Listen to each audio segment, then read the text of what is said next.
Welcome to EyeCan, a podcast about ophthalmology through a uniquely Canadian lens with Dr. Setareh Ziai and myself, Dr. Guillermo Rocha.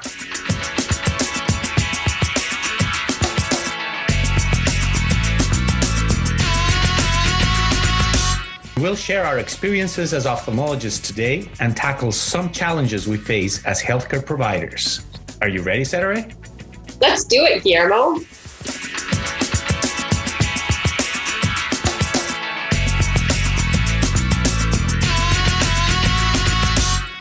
So, Guillermo, how have you been? Well, it's certainly been a crazy year for everyone. Many aspects have changed in our lives, obviously. I recall a few months ago, I was traveling quite a bit, be it for business or for pleasure. But now we're sort of just staying put at home and try to enjoy different things that I didn't know I had been missing. How about you? Yeah, the same. I think every aspect of life has changed. You know, we have lots of children and we've been trying to, March, April, May was really hectic, what with everything happening with work and medicine and the patients that we're trying to care for. And then all the kids being home from school. Oh my goodness, I never thought my life could be that hectic, but it happened and we survived it. It's settled down a little bit now, but we're still growing accustomed to this new reality. Did you take a break from work, Guillermo, at the beginning? Yeah, at the beginning it was challenging because I have a practice. So as you know, I practice in Brandon, Manitoba, but I also practice in Minnedosa, a small city north of Brandon, and also have a refractive surgery practice in Winnipeg. So I sort of had to deal with the different lockdowns procedures in each of the different places. We essentially were without surgery and in complete lockdown on probably from March till the end or the middle of June. And I had to use that time to reorganize the clinic from a financial point of view to allow it to survive. At that time, we didn't know of all the government benefits that we would receive. I had to keep my practice going. And the one thing I did was enter that period knowing that we would come out stronger. So every decision I made from a practice point of view was to come out stronger. And at the same time, I reconnected a lot with our family and with my wife as well. We exercised a lot. I learned to bake bread and started helping her in some cooking as well. So I discovered other things that I really enjoyed that I didn't do before. Do you have your own sourdough starter now, Guillermo? We actually have two, and I know how to feed it as well. Yeah. But as we were coming into this podcast and the project that we've been developing, and first of all, I like the name EyeCan, but then I also thinking about you as our co-host, I really think about all the aspects you have in your life, the academic aspect, coordinating fellowship programs, and people who come from far to train at the university with you.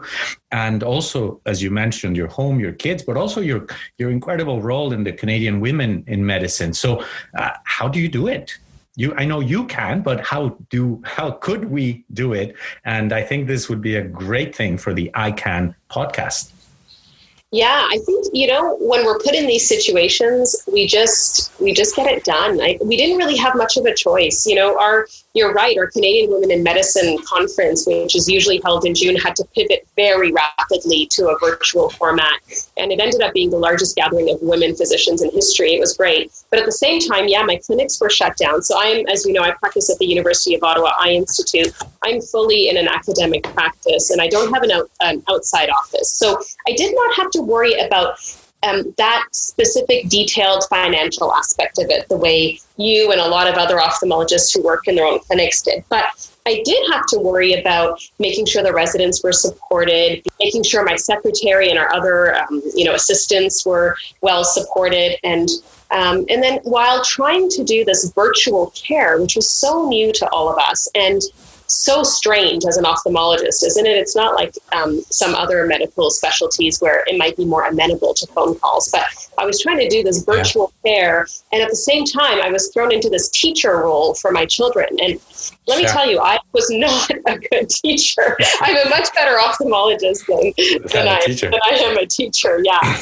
So I think, one day at a time, and somehow it all fell into place. I mean, as much as it could. Certainly was stressful. I'm happy we got through it. And then once June came around, you're right, we opened up around the same time as you guys with our ORs and our clinics. And then the conference ended and the kids were on summer break. And then we could finally take a breath, and try to go back to some sense of normalcy. Exactly.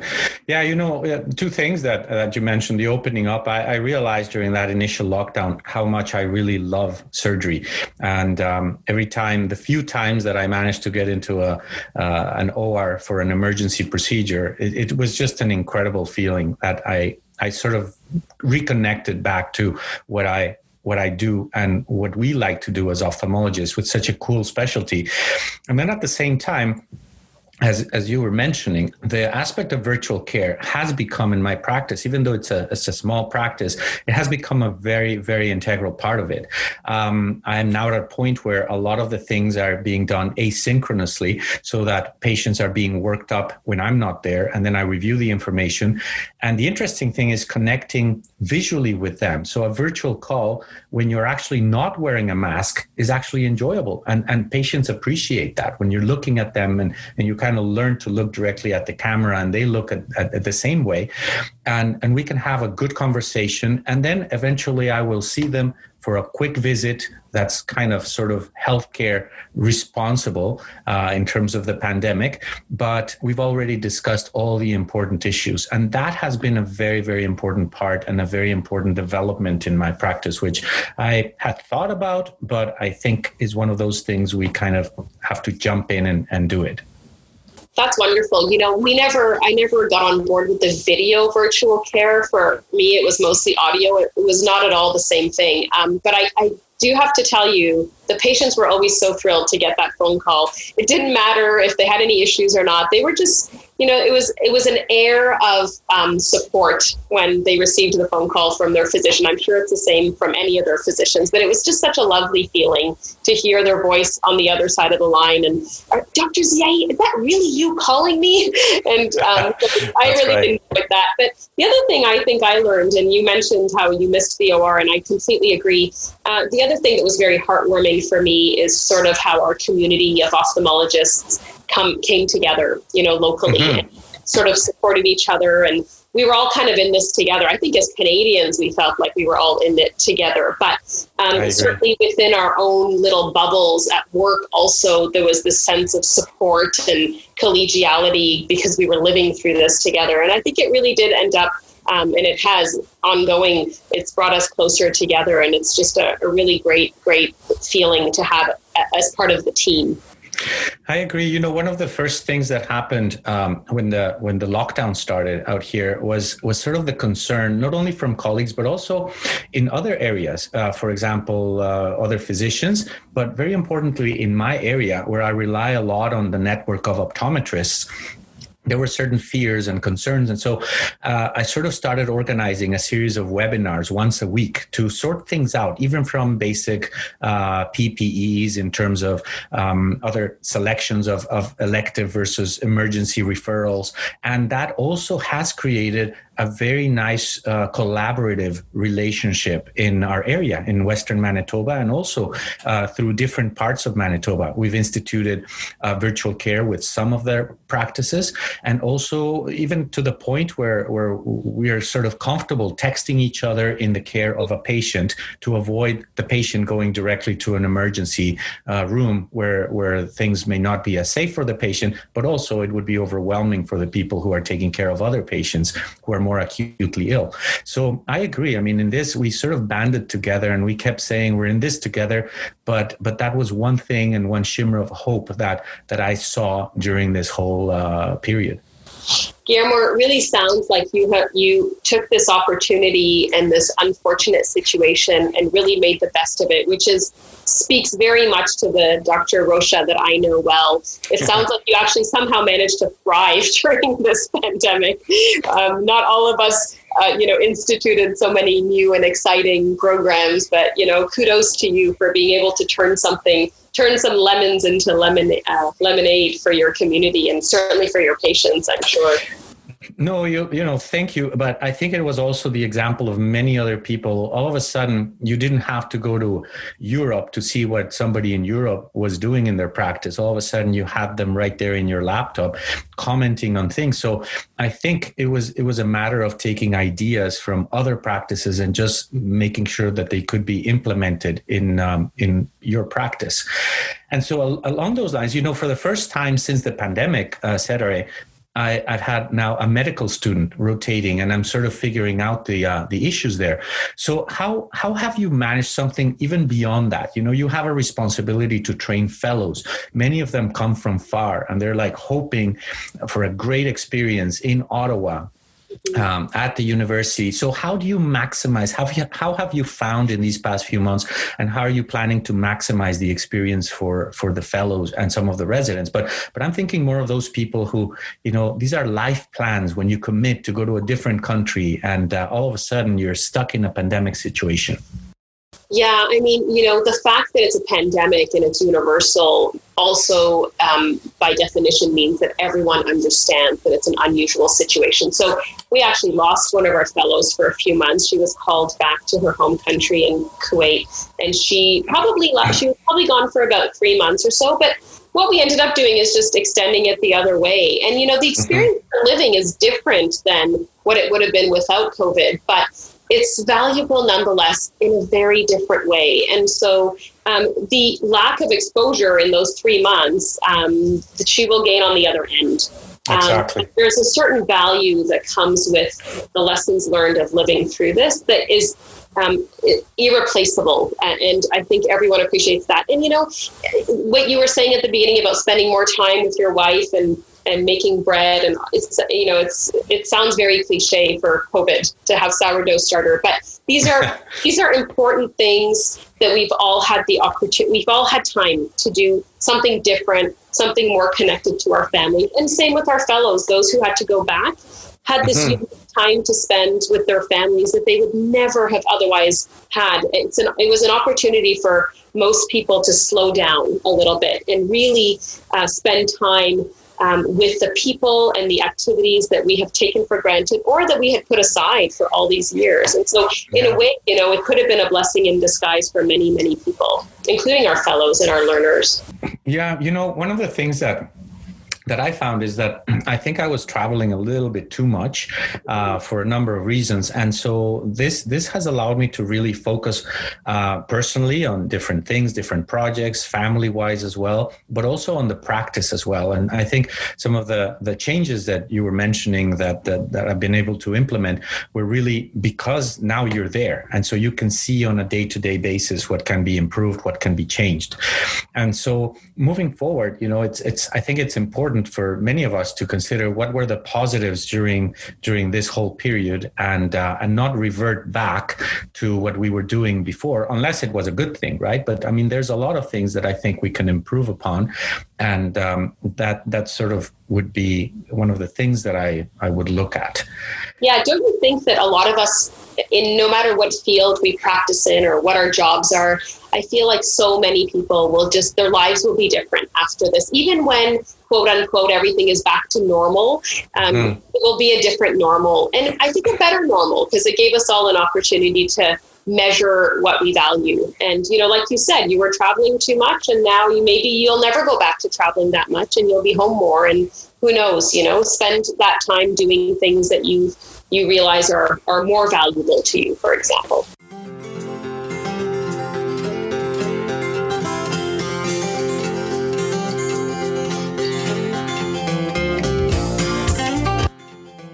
EyeCan wants to know what you think. Please send your comments on today's episode or any suggestions you may have for topics or features to communications@cos-sco.ca, and we'll try to incorporate them in future episodes.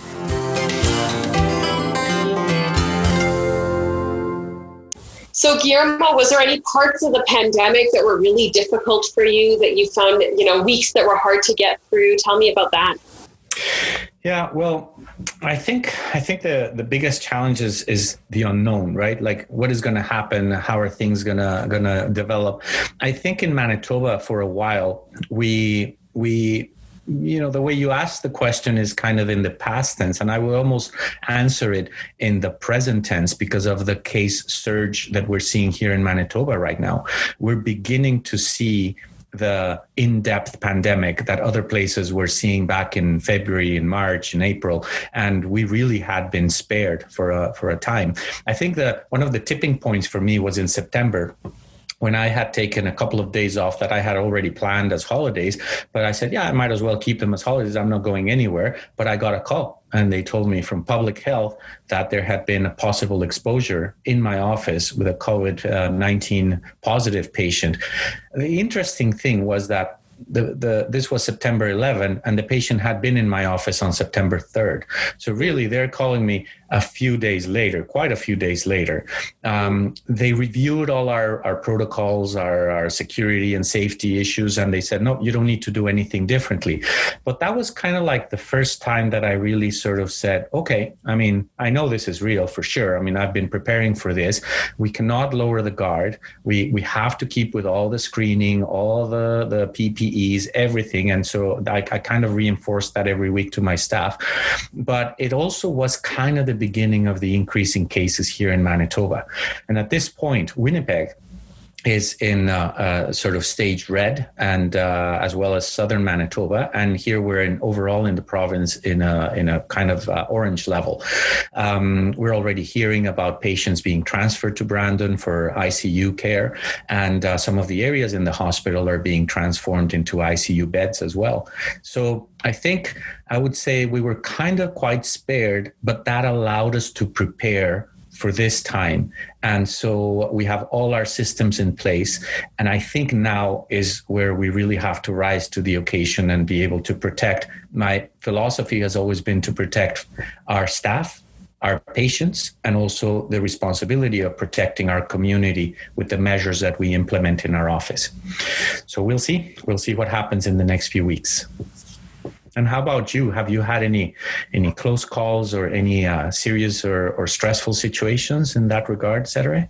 Yeah, I mean, I guess because I'm in the hospital, we occasionally do hear about a patient that was in our clinic that ended up being COVID positive a few days later. So we have had residents and staff be exposed and have to go on quarantine.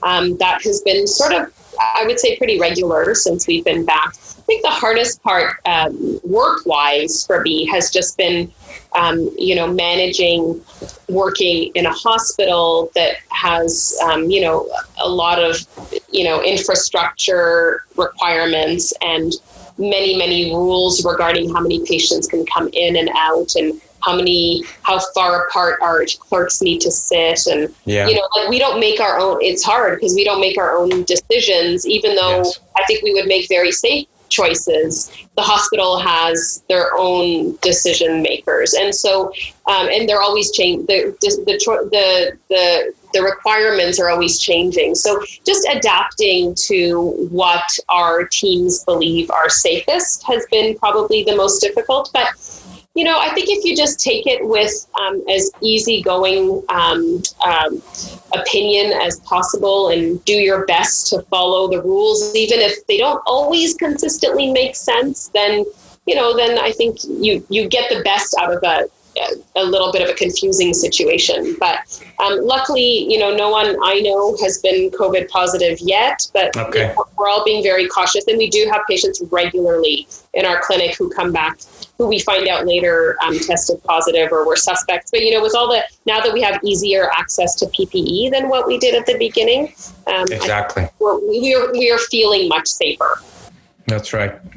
And, I think we're fortunate. I mean, the simple fact that we're sort of representing here the Canadian Ophthalmological Society and even the Physician Resource Center with all the stuff that we had in terms of COVID and the webinars and all the resources, the different position statements and guidelines that the different subspecialty societies came up with.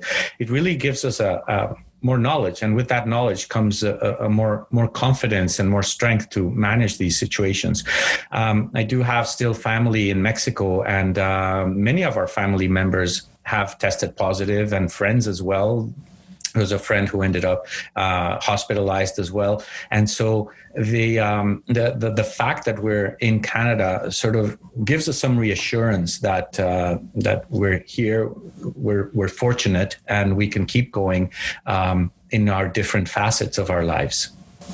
Yeah, and now this podcast will be one other way to disseminate information to our colleagues and our friends from across the country. I'm really looking forward to this, Guillermo.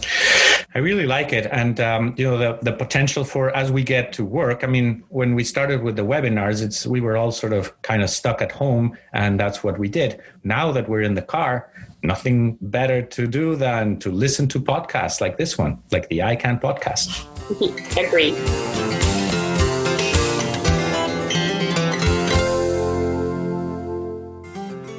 Here's what's coming up on our next episode. My name is Dr. Robert Kunikop. I'm a pediatric ophthalmologist, and I work at the Montreal Children's Hospital, McGill University in Montreal. The beautiful story is that these pioneers were receiving phone calls the week after from patients and said, I'm starting to see. Can you come and see me now instead of in 3 weeks? So the whole protocol had to be changed. And so it's variable, of course, like everything else. But after a week or two, these patients started telling the scientists, telling the clinician scientists that they were starting to see in different ways. EyeCan wants to know what you think. Please send your comments on today's episode or any suggestions you may have for topics or features to communications@cos-sco.ca, and we'll try to incorporate them into future episodes. The EyeCan podcast is funded by MDF Affinity Grant. It is brought to you by the Canadian Ophthalmological Society, directed by Eric Johnson, and produced by John Allaire from Allaire Strategic Works.